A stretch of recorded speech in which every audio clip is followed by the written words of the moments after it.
Hello and a warm welcome to this Sweet Spot, your go-to golf tipping show, brought to you by the Racing Post. Strap yourselves in. We have got a busy show for you today. Looking back on 3 tournaments, looking ahead to 4 tournaments. Yes, that's right, 4 tournaments to get through. Steve has selections for all 4. Steve, what's the overriding feeling going into this week? Because it was so close, yet so far last week.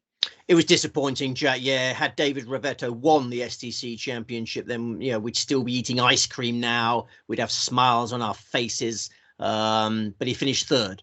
Tom McKibbin made a late double bogey to fall out of the places in the STC Championship, and the other 2 tournaments were horrible. So I've been licking my wounds this week rather than licking my cornettos.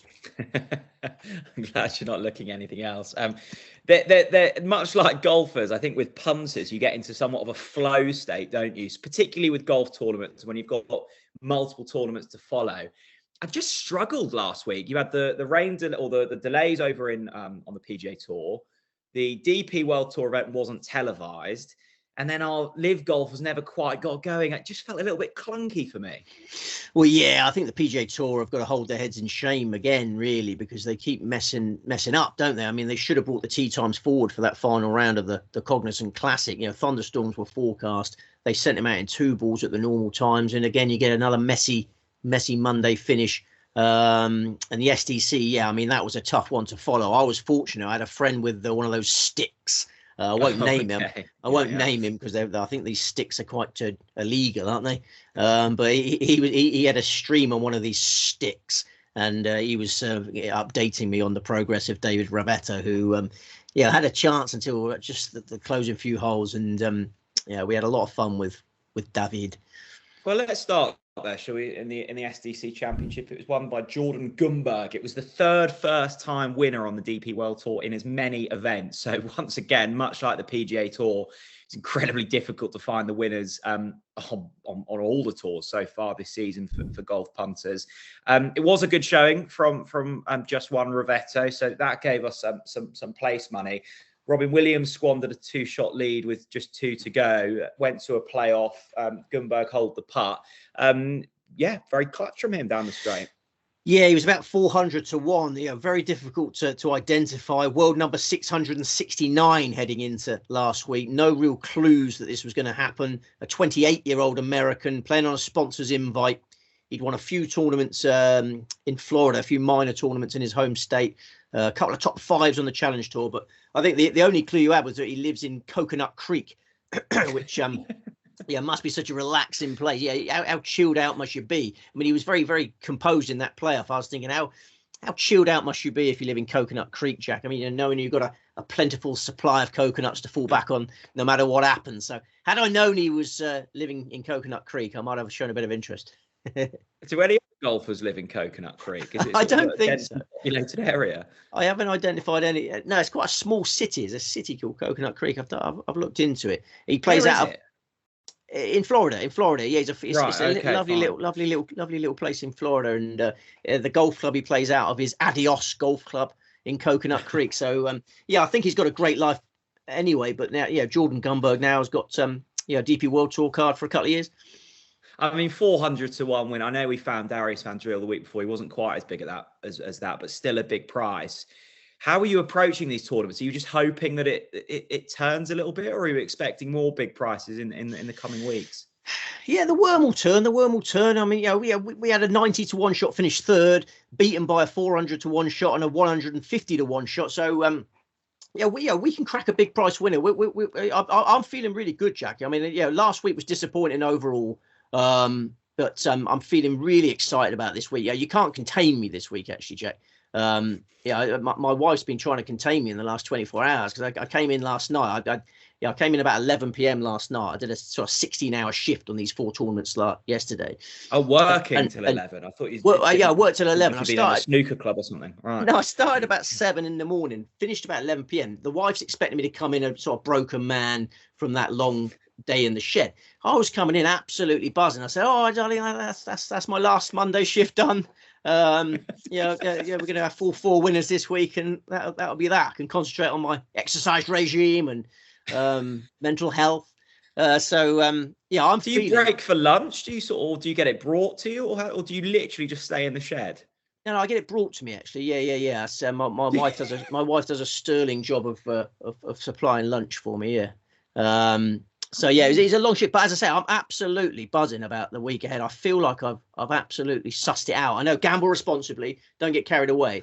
But I'm finding it hard not to get carried away because I think I'm going to have all 4 winners this week, and I think this might be our last sweet spot together. Oh, it'd be a crying shame if it is. I mean, we could maybe catch up on our respective islands somewhere in the Caribbean via, I don't know, letter or something. All right. Well, just contain yourself for a little bit longer, Steve, because we've got a couple more tournaments to look back on first. We shall go to Live Golf next because, of course, the Cognizant was delayed. So that was a Monday finish. We'll start with Live. It was won by Joaquim Niemann. Are we looking at the best player in the world right now here in Joaquim Niemann? I think it's a fair question to ask. We're certainly looking at the most informed player on the planet for me. Form figures from his last 7 tournaments of 5-1, 4-1, 33-3-1. He won the Australian Open, then he won Live Mayakoba, then he's won Live Jeddah on Sunday. The Augusta Bigwigs gave him a Masters invite after his Mayakoba win. Obvious green jacket threat now. World ranking of 76, obviously hugely misleading, isn't it? He's one of the best players in the world. He's ranked 76. There's issues with the world rankings for obvious reasons. And his Masters form figures for punters who like looking ahead. I mean, I'm just focused on the quadruple header, but loads of punters like getting their Masters bets in early and feasting on the anti-post value. His Masters form figures are miscut 40, 35, 16. So progressive. And you'd have to expect that trend to continue this year. Yeah, former world #1 amateur Jack, always destined for greatness. And he's threatening to realise his potential despite that handicap of being a Live player. Being a Live player is a handicap to realising all your childhood dreams. Unless your childhood dream was just to become rich. In terms of qualifying for majors is difficult. But Niemann's in the first one, and as you say, he's a big runner. I think I saw our good friend Bruce Millington tweet over the weekend that the Live Tour is sort of winning the battle at the moment because there's been some obscure winners on the PGA Tour. I mean, if you love Live or hate Live, you certainly can't ignore it at the moment. No. I mean, last week it was the best quality tournament by a significant margin, and the PGA Tour just keep getting terrible weather and not you're not doing anything about it. We like Sunday finishes. I mean, no one likes a Monday finish. It was quite literally a damp squib, the old Cognizant Classic. Just a quick word on another player in Live, Steve, and that's Jon Rahm. It was a slightly better week from him last week. I know you've been slightly dismissive of him recently. Did that perk you up slightly for Rahm's hopes on Live? Well, it's a flopping favourite again, wasn't he? A flopping short price favourite. Another week contending strongly before a lame finish. All 3 of his starts in Live have been the same. He's got himself right in there, and then he's had a meek surrender. He bogeyed the 10th on Sunday, bogeyed the 12th, dropped from right in the thick of things to out of it, finished 5th. Anyone who backed him each way, scraped their money back, I suppose. But I've been disappointed with the way Rahm's. He hasn't seemed to settle on the Live circuit, and he's got another course debut this week. We'll come on to him. The big names, apart from Joaquim Niemann, the big names were disappointing last week. Obviously, we backed 2 very lackluster Americans. Brooks Koepka slow out the gates, playing catch up, played well over the final 2 rounds, but it was too late. Dustin Johnson had so many lip outs in round 1. It was a horror story on the greens in round 1. And then he imploded in round 2. He had a triple bogey at the 17th in round 2. He lost his head. So, I was really disappointed in my Americans. And then, are you going to move on to the Cognizant Classic without mentioning anyone else in the Live Jeddah? I mean, it speaks volumes about what happened. I wasn't going to. I was going to say that Liv heads to Hong Kong for the first time this week, so we can get onto that later, shall we? Well, I think it speaks volumes, Jack, that the big fanfare that Anthony Kim arrived onto the scene with. Oh, of course, yeah, of course. I think it speaks volumes that you didn't even register that you wanted to talk about him, and rightly so, because he doesn't want you to talk about him. But Anthony Kim, I'm going to talk about him because Anthony Kim finished last. He finished last, 16 over par. That was 11 shots worse than anyone else. Yeah, it's just not possible to do what he's attempting to do, is it? Returning from 12 years in the golfing wilderness. It looked like he was already missing that wilderness when, in that final round. It was ugly scenes, couple of shanks here and there. Old father time, is merciless. Well, it's difficult, isn't it? As well, there was huge excitement around Anthony Kim. I was messaging you last week, going, "What price is he?" And I think I saw as well his club head speed, considering the advancement in tech over the last 15 years, has dropped significantly since he was last playing as well. So his body's not quite the same. I don't know about you, Steve. I took no enjoyment from watching him hack it about. Me neither. No, the swing's jerky, isn't it? It's similar to me now. My body has worsened in the last 12 years significantly as well, and I can't really move. I can't really swing a golf club. Maybe he'll get better, but maybe he won't.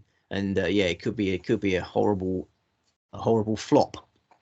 Other than that, all good for Anthony Kim. Sorry, I love that word. I don't know what to say then. I just went back to one of my old favourite words. Can't go wrong with flop, can you? No, you can't. And it was a bit of a flop of a finish in the Cognizant as well. It was the Monday finish. It was won by Austin Eckroat. Good chance for Shane Lowry to maybe get back on the winners board. It was a disappointing final round from him. What's the headline here? Yeah, I mean, Lowry be fuming with himself when another Honda Classic goes begging. Cognizant Classic now. He's had 3 great chances of winning at PGA National. He made 3 bogeys and a double bogey in round 4. Big disappointment for Shane. Austin Eckroat, decent player. Yeah, another big price winner on the PGA Tour, 125 to 1. I think he's a decent player. I don't think he's a world beater. He's a 25-year-old Oklahoman. Made a name for himself in the Byron Nelson last year. You might remember that one. Finished runner-up. His whole family were involved. The Eckroat family, very supportive of Austin. Then he was 10th in the US Open. He hadn't done much since. You obviously want to keep an eye on. But I think the player to take from the race is Min Woo Lee. I mean, Min Woo Lee, what a brilliant golfer. Second place from the wrong side of the draw. There was a draw bias last week. We sounded a bit of a draw bias klaxon on this podcast last week. I mean, it did materialise. The late early wave last week had to play 36 holes in the wind. But for Min Woo Lee, it didn't matter because he's so good in the wind. The world is Min Woo's oyster. It's up to him what he does with that oyster. Just a quick moment to laugh at ourselves, Steve, because I think it's healthy every now and again. I backed Eric Cole, first round leader, dead last. Yeah, I think it's worth laughing at ourselves. Yeah.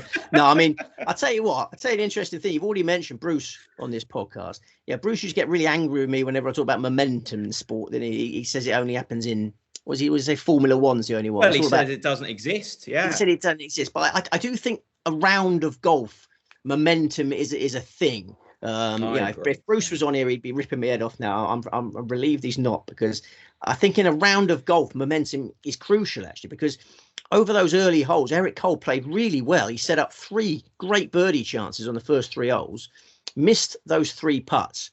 A frustrating start for him. Then he went pin hunting at the first par 3 because he was level par, feeling like he's getting left behind. And then he was just an inch short, and he found that the greenside water trap at the first par 3 and made a triple bogey, and then suddenly he's 3 over par. So if 1 or 2 of those early birdie putts go in and he gets under par early, I feel like the momentum would have been with him. And it was classic that when he was 3 over par, you could see him like, blimmin' heck, this is my big chance, and it's slipping away, and then he's just pushing, water everywhere, disaster. But yeah, no, I'm glad you're laughing, Jack. I wasn't laughing. But I will now. Let's get on to this week's tournaments. I'll do a Frank Bruno laugh for you. No, I can't. I haven't really nailed Don't do that, Steve, because you remember when you tried. I think you did a laugh one week, and then your vocal cords just gave up. Yeah, that's right. It can go wrong. It can destroy the equipment as well if you get to. I used to have a good Frank Bruno laugh in me. I'll work on that after the show. Come back next week. I'll deliver that for you. Okay, it's not like you've got 4 tournaments to publish straight after this either. No, that's it. No, it's a busy day. No. Excitement levels are so high. The each way quadruple is your moment, isn't it? Well, let's get into it. Shall we start with the Johnson workwear? Yes, chronological order. It's quite tough this week, but you've got you passed the first test there. Okay, well, a quarter of the way there. We shall kick on. The Johnson Workwear Open. It's at Glendower Golf Club. Steve, talk us through the track. Yes, that's in Eden Vale, South Africa. 7,542 yards. But remember, we're 1,500 meters above sea level this week. Balls flying further in the rarefied air. Par 72, 4 par 5s. It staged lots of South African Opens. The most recent one, January 2018. There have been numerous other Sunshine Tour events at Glendower. Most recently, the 2020 Sunshine Tour Championship and the 2023 Fortress Invitational. Classic, tight, tree-lined Parkland layout. The first day looks like it's going to be quite breezy, relatively calm from Friday onwards, but accuracy is the name of the game. A field of 156 going to post. Okay, looking forward to it. Let's run through the top of the market, and a familiar top of the market for those that have been following the DP World Tour in the last couple of weeks. Thriston Lawrence, your 16-1 favourite. Xander Lombard, 20-1. Tom McKibben, 20-1.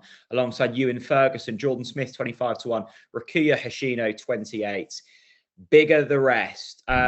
Steve Palmer, excitement bubbling over. How many picks for the Johnson Workwear? 2. Okay, 2 selections. Who's the main one? Ewan Ferguson, 20-1, keeping the faith. We are backing Ewan Ferguson for a 3rd consecutive week. I was enjoying his first round last week, Jack, in the STC Championship. He carded 13 pars and a birdie in his first 14 holes. 1 under, steady start, laying a nice foundation for the week. Then he carded an 8 at his 15th hole. Absolute gut buster. I've no idea how that snowman happened because there was no TV coverage, but it was an uphill battle for Ferguson from there.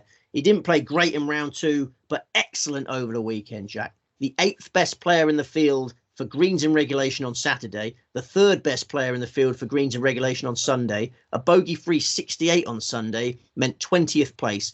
It was a fine recovery over the weekend. Only 2 players outscored him in the final round, another healthy check banked. This week heads to another suitable course. Glendower demands accuracy from tee to green. Ferguson well equipped to deliver it. He doesn't have any course experience, but that is the case for most of the best players in this week's lineup. Tom McKibben is a debutant. So is Darius van Driel. So is Jesper Svensson. So is David Ravetto. I considered all 4 of them, but Ferguson is the one I trust most of all. DP World Tour form figures of 23, 9, 7, 20. He's got a great record in South Africa at all levels. He's got the control to handle the altitude this week. I think a 3rd DP World Tour title is coming for the 27-year-old Glaswegian on Sunday. Are you saying that the triple bogey 8 wasn't even on the dodgy stick you acquired? No, the dodgy stick didn't come into play till Sunday. Yeah. I couldn't ask my friend to watch the whole tournament and update me, but he was happy to do it on Sunday. I'm not sure what else he wanted to do, but no, he was happy to provide that service. And it's very difficult when you put people in those situations in it because they don't want to give you bad news. You know, it's just like it just goes quiet and it's just like, what's happening now then? Oh yeah, sorry mate, don't look like he's gonna do it. You do look at this field though, Stephen, and as we have done over the last couple of weeks on this tour, and Ewan Ferguson does kind of stick out a little bit as a bit of a cut above, doesn't he? He's a great golfer. He's a sweet swinger. If he holds a few putts, he's a potential world beater. I'm excited about Ewan Ferguson this week. I think, maybe punters are getting tired about Ewan Ferguson because he hasn't done it for us. But yeah, if you keep the faith, there's not a good reason for not backing Ewan Ferguson this week. Does that make sense? Double negative. There's not a good reason for not. I get you. Yeah. There's not a good reason for not backing Ewan Ferguson this week, other than you might just think, I need a change, but it doesn't work like that. Keep the faith. Ewan Ferguson, the main pick for the Johnson Workwear. 1 to go. Who's next? Well, we're having a change in this one because we haven't backed this fella for a long while. Our second tip in Glendower is Adrian Sadier. Oh, I thought you were going to say Adrian now. I hadn't seen his name on the list. Adrian Sadier, 80-1.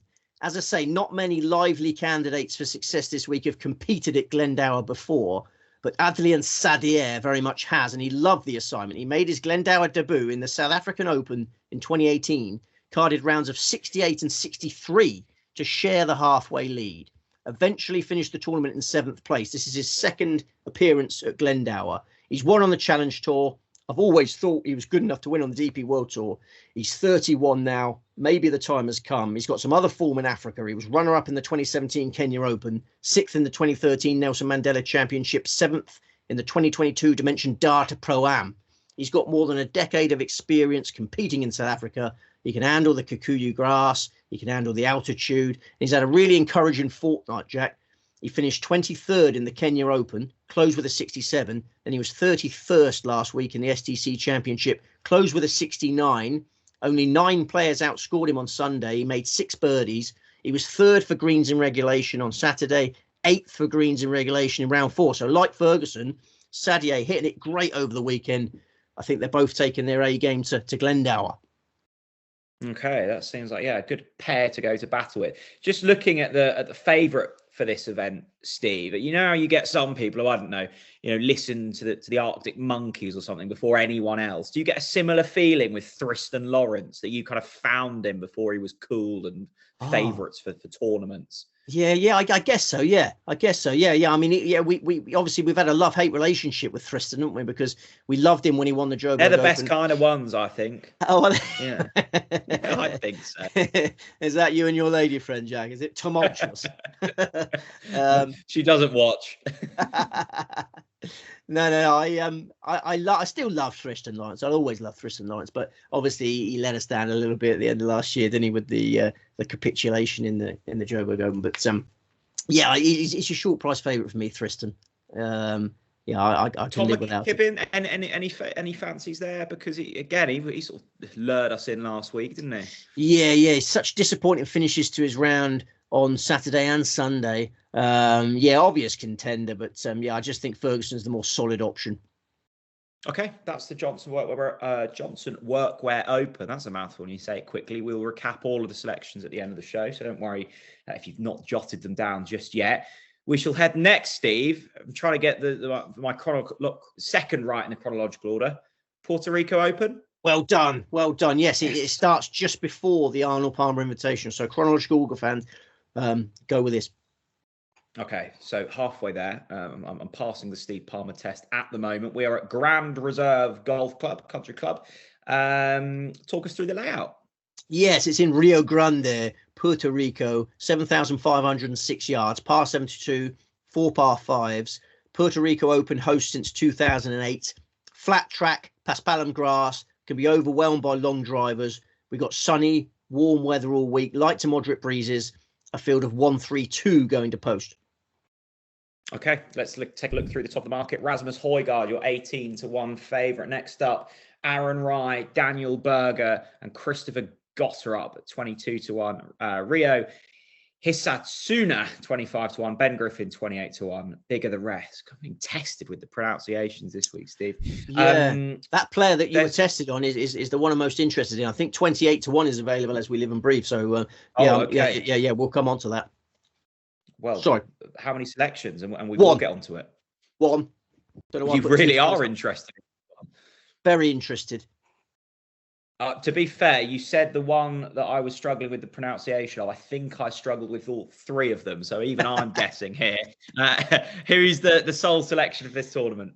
Chris Gotterup, 28-1. My word, that is an exciting bet. 8 of the last 10 editions of the Puerto Rico Open have been won by a PGA Tour maiden. I think we're going to get another one on Sunday.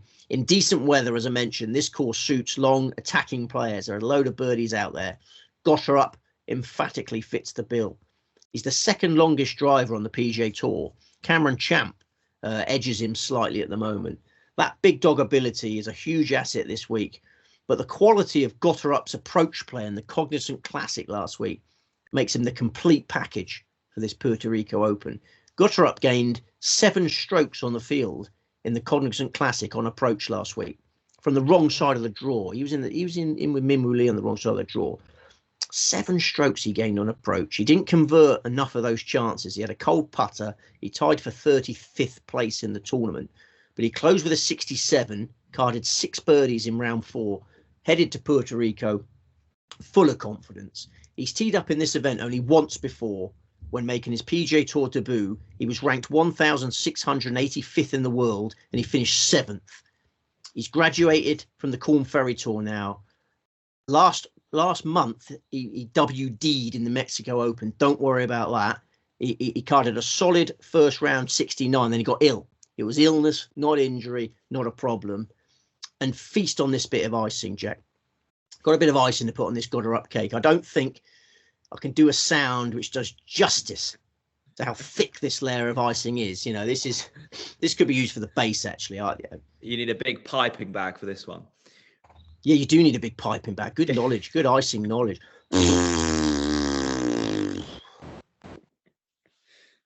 The reason he got into the 2022 Puerto Rico Open is because he won the Puerto Rico Classic that year, a college event at Grand Reserve, carding rounds of 66, 64 and 66, a 20 under par, 54 hole total, a 4-shot triumph. He loves this course. I love Chris Gotterup. I love this opportunity. He's the only man you need for Puerto Rico. Going to battle with just one is always a punchy tactic. So it shows that you love this man. I mean, that is icing that I think all of us could devour with great enjoyment, Steve. Yeah, that's it. I mean, I've only got 9 tips across the 4 tournaments this week. I don't want to put too much pressure on. You know, it's all very well getting excited about the quadruple header, but you know, with excitement comes responsibility. And what the heck does that mean? So I don't want to say to punters, look, there's 10 in this one, 6 in this, blah, blah, blah. You know, I'm recommending 9 bets this week. All right. And Puerto Rico Open, there will be no TV coverage of this one either, which obviously deflates a lot of people, I think you included. But you'll be able to follow it on the shot tracker. So, we got 2 in the Johnson work, where 1 in Puerto Rico, and then we've got another 6 to come. Okay, really looking forward to that tournament, Steve. Now you've excited me for. I must say, when I was looking through the list of tournaments this week, I thought, oh, Steve's going to have to do some work to get me up for that one. Well, you have. Well done. Arnold Palmer next. Yes. Done it. Okay, Arnold Palmer Invitational at Bay Hill. It needs no introduction, but we're going to do it anyway. Well, yes, they actually call this course now the Arnold Palmer's Bay Hill Club and Lodge. So they put his name actually on the name of this course now. I love that. Orlando, Florida, 7,466 yards, par 72, 4 par 5s. Bay Hill has hosted a PGA Tour event every year since 1979. My uncle Arnie was always tinkering with his track. These days, it's a serious test. Water in play on several holes, lots of dog legs, lots of runoff areas around the greens. It's about grinding pars at Bay Hill. And it looks like we're going to get a windy weekend, Jack. So, yeah, fasten your seatbelts. It's going to be a tough week for these players. 6 of the last 7 winners ranked inside the top 10 for greens in regulation. I think that's the key stat again this week. Elevated designated signature event, 20 million in the pot, 3.6 million to the winner. A field of 69 going to post, and we've got the that token cut rule in place again. The top 50 plus ties, and anyone within 10 shots of the lead will qualify for round 3. Okay, and we have a brilliant field. I shall take you through the top of it now. Scotty Scheffler, your 13-2 favourite. Rory McIlroy, 9-1. Victor Hovland, 14. Jean de Chaufflet, 16-1 alongside Patrick Cantlay. Ludwig Aberg, 20-1 alongside Jordan Spieth. Bigger the rest. Steve, star-studded lineup. Who are the selections here? We got 2 selections for the Arnold Palmer Invitational, and the number 1 is Ludwig Aberg, 20-1. The time has come. We've not backed Ludwig this year. We gave him time to settle with his new caddy. We let him get his first taste of Hawaii. We suspected the greens on the West Coast might be troubling for him. Now is the time to strike. Despite having some nightmares on the Poana on the West Coast swing, Aberg still managed to finish 9th in the Farmers Insurance Open, then runner-up in the Pebble Beach Pro-Am. I think he would have won the Pebble Beach Pro-Am had the weather gods allowed the final round to be played. He was 1 shot behind Wyndham Clark with 18 holes to go. Then the tournament was abandoned. Aberg swinging like God in California. He may well be God for all I know, Jack.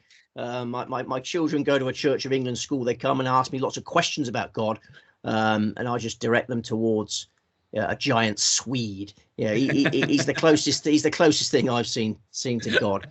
He was 19th on his Genesis Invitational debut last time out. A solid effort on new terrain, closed with a 68. This week he tees up finally at a track he already knows. He's been making all these course debuts. Now he comes to Bay Hill. He was still an amateur when he played in the Arnold Palmer Invitational 12 months ago. He was ranked 1,983rd in the world, yet he finished 24th. This week, tees up as world number 11, fresh from a fortnight off. His ball striking class made for a difficult Bay Hill. A second PGA Tour title is coming for God on Sunday.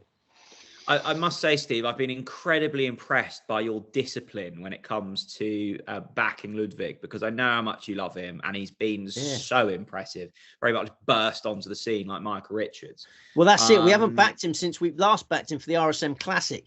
I mean, that's it. Yeah. We had a little tickle in the Grant Thornton, if I remember right, the pairs event, but we haven't backed him in an individual event since we had him for the RSM. You've got to time these strikes well, and I'm really excited by 20-1. So pleased he didn't bother with the Seminole Pro-Am yesterday.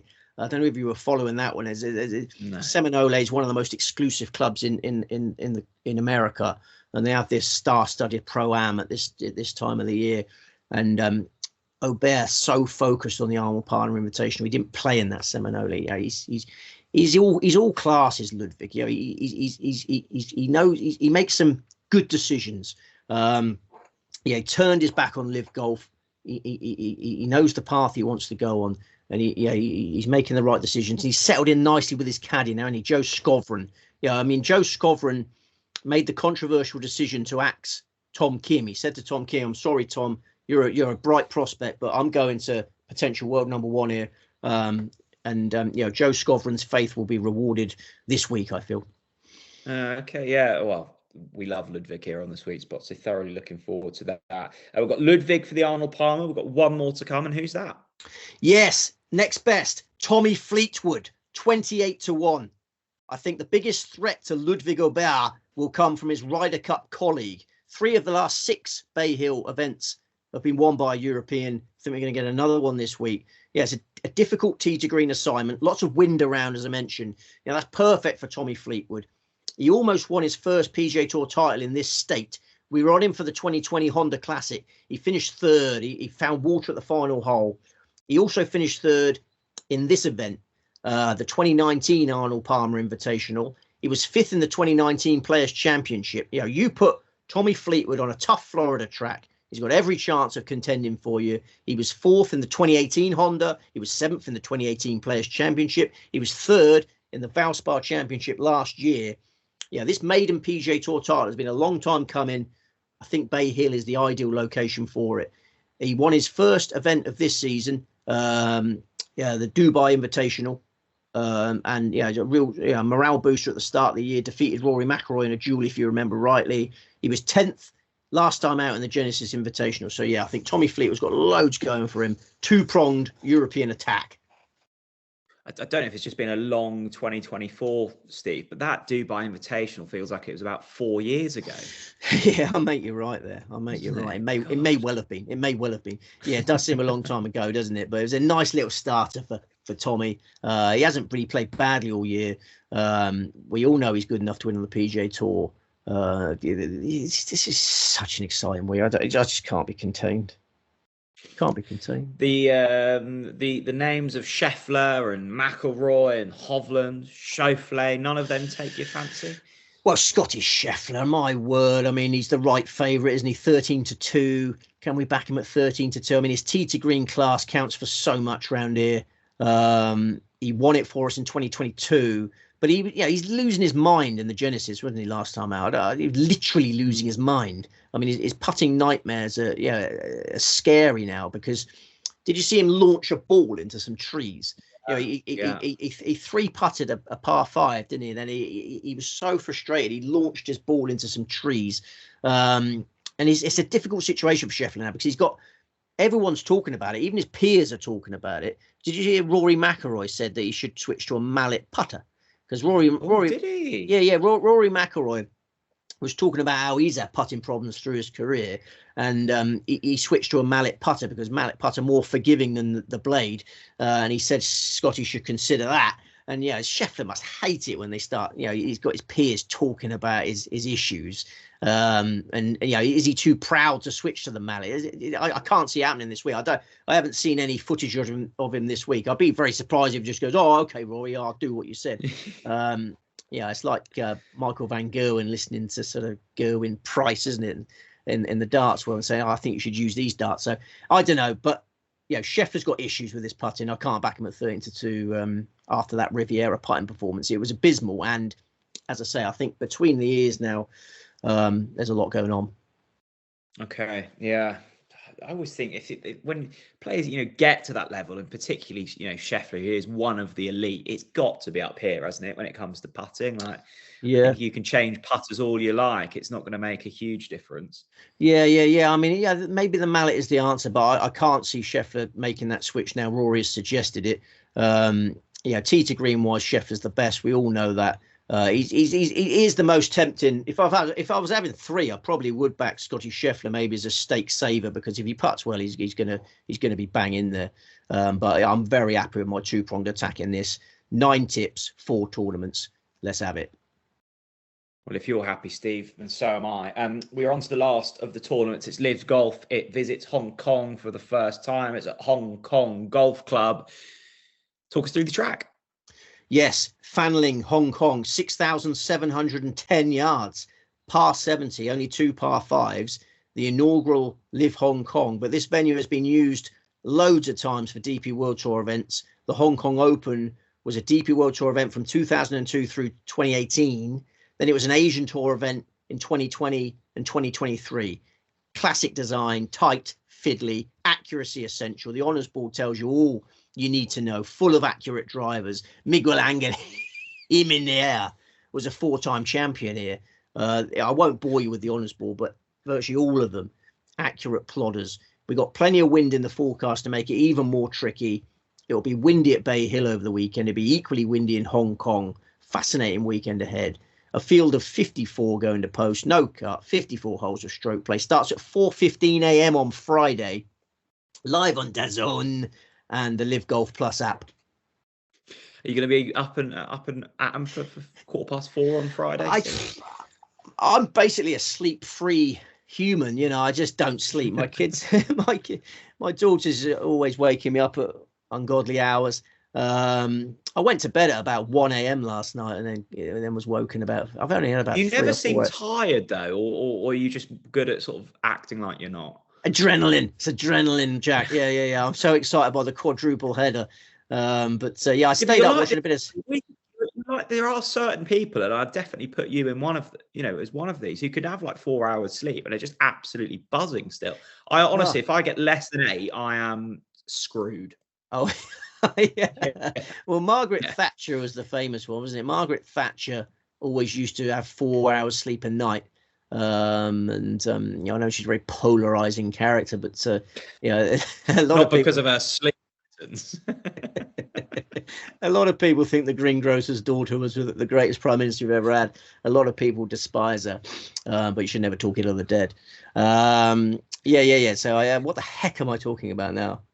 I don't know. Anyway, you're buzzing. You've not had much sleep.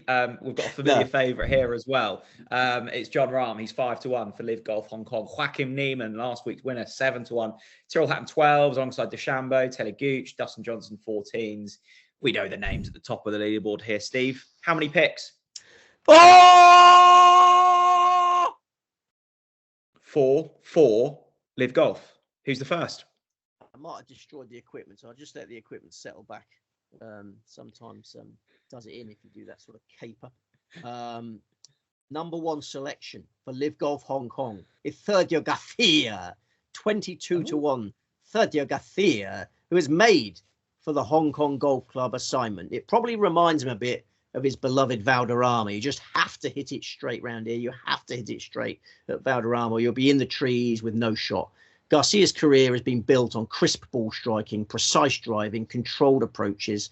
He made his Hong Kong Open debut in 2017, finished 19th, returned in 2018, finished 6th.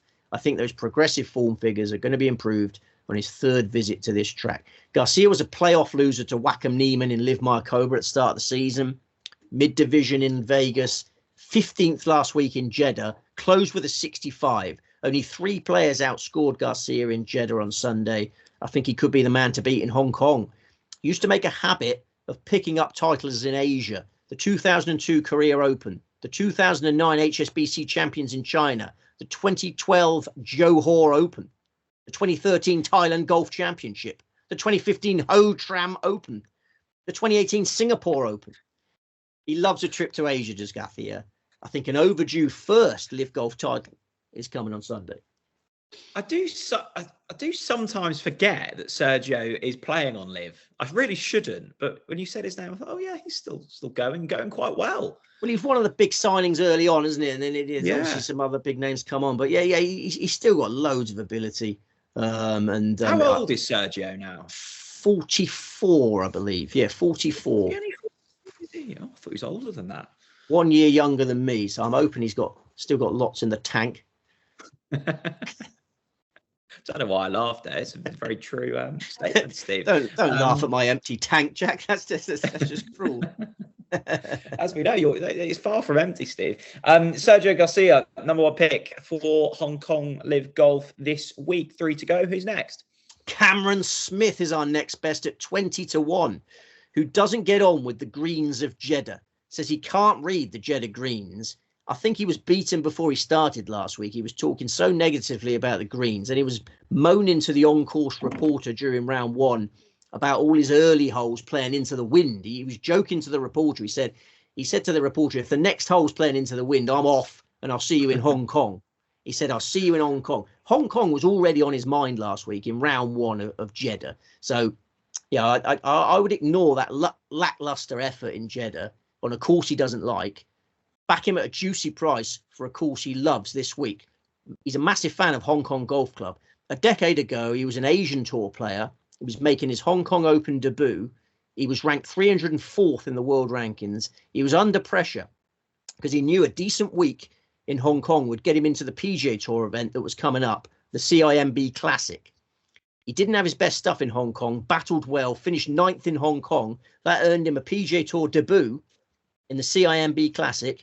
Then he finished 5th in that, went on to become a PGA Tour star. So Hong Kong has got a special place in the heart of Smith, and he loved it on his second appearance there last year. He returned last year, the 2023 Hong Kong Open, an Asian Tour event, used it as a warm-up before his events down under, just before Christmas. And he finished runner-up, lost by a shot. This week's windy forecast, very exciting for Cameron Smith. I can see a 4th Live title for a player who's a proven performer in Asia. Yeah, I mean, it's what was it? After that sort of Open win, just the most exciting player in the world. And it hasn't quite happened for him since then, because I remember when he first joined Live, he was going off at a third of the price that he is this week. Yeah, and, yeah, absolutely. Such yeah, absolutely. an exciting player. Yeah, he was the best player in the world when he won the Open Championship. St Andrews, and then it all got quite nasty, didn't he? That's when the Live situation was. He had the claret jug next to him. He just won the Open Championship, and then these brave reporters were firing in asking him about the Live rumours, and it all got quite nasty. But here we are now, and Cameron Smith is he's a prolific winner on Live. Garcia's going for his first title. Smith's going for his 4th Live title, 20-1. As you say, when he first came on the scene, we were taking a quarter of that, weren't we? Cam Smith joins Sergio Garcia for Steve here. 2 more to go. Who's up next? Anirban Lahiri, 40-1. The pride of India. Happy on the grainy greens, we'll see this week. His 2 European Tour wins came in Asia. He was 6th in Jeddah last time out. Like Garcia, he closed with a 65. And Lahiri's 65 was under more pressure. It was important because it meant that his Crushers team won the team competition. So it was a lucrative week for Lahiri and his pals in Jeddah. He's headed to Hong Kong in high spirits. He's got loads of experience of Hong Kong Golf Club. Finished 7th in 2015 on his last visit. I think he'll make a big impact this week. Don't forget Lahiri, runner-up in the 2022 Players' Championship at Sawgrass. He's certainly no mug. I was trying not to forget that, so thanks for reminding. Don't you dare call Anirban Lahiri a mug, because he's not a mug. Okay, 3 down, 1 to go, Steve. Who's the final pick here? The biggest price of the week. It's Graham McDowell, 150 Graham to 1. McDowell. Graham McDowell, 150 to 1. Another 44-year-old. He's the same age as Sergio Garcia. I think they've still got plenty to offer. And McDowell's been revived by a switch to Team Smash. He's great mates with Brooks Koepka. Koepka was delighted to get rid of Matt Wolff. Koepka hates Matt Wolff. He got rid of Matt Wolff, and then he signed McDowell as the replacement for Team Smash. Koepka and McDowell, they own a racehorse together now that you mentioned the other day. They're getting Give excited. Me 5, is it? Give Me 5. That sounds right. Yeah. Yeah, they're banging to their racing now. They're great mates, and they're loving playing for Team Smash together. McDowell has rewarded Koepka's faith already by playing well for his new team. Smash won the team event in Las Vegas, and McDowell's final round 65 was the key to that. He finished 5th in the individual event in Vegas. He carded a tidy 66 in Jeddah on Sunday. On short tracks like this one, yes, this is really short in modern terms, 6,700 yards. It demands accuracy. McDowell will be licking his lips at this one. He won a European Tour event in Korea in 2008, and his record at the Hong Kong Golf Club is understandably solid. It really suits him. He was 6th on debut in 2007, and his full form figures at this track: 6, 11, 18, 5, 24. That was on the DP World Tour. And then in the Asian Tour event that Smith finished runner-up in just before Christmas, McDowell finished 12th. So, I think McDowell can still lift silverware on courses like this. He is the 3rd major champion in my team of 4 for this event.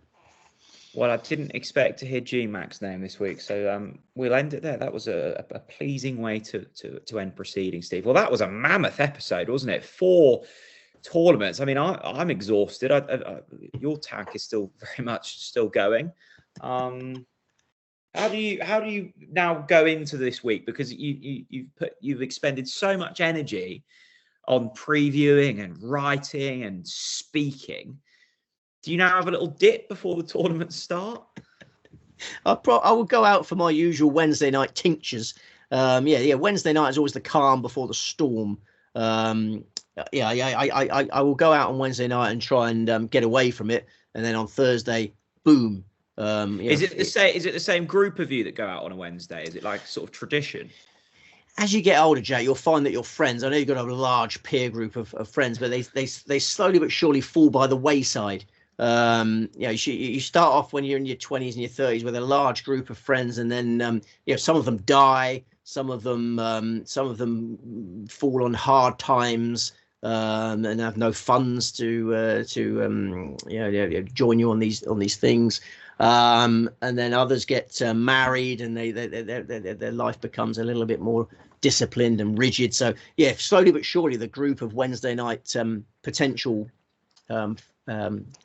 company has dwindled. It's dwindled. I've still got a little hardcore of people. Yeah, don't worry, I don't go out and sit on my own on Wednesday night. No, I wasn't inferring that.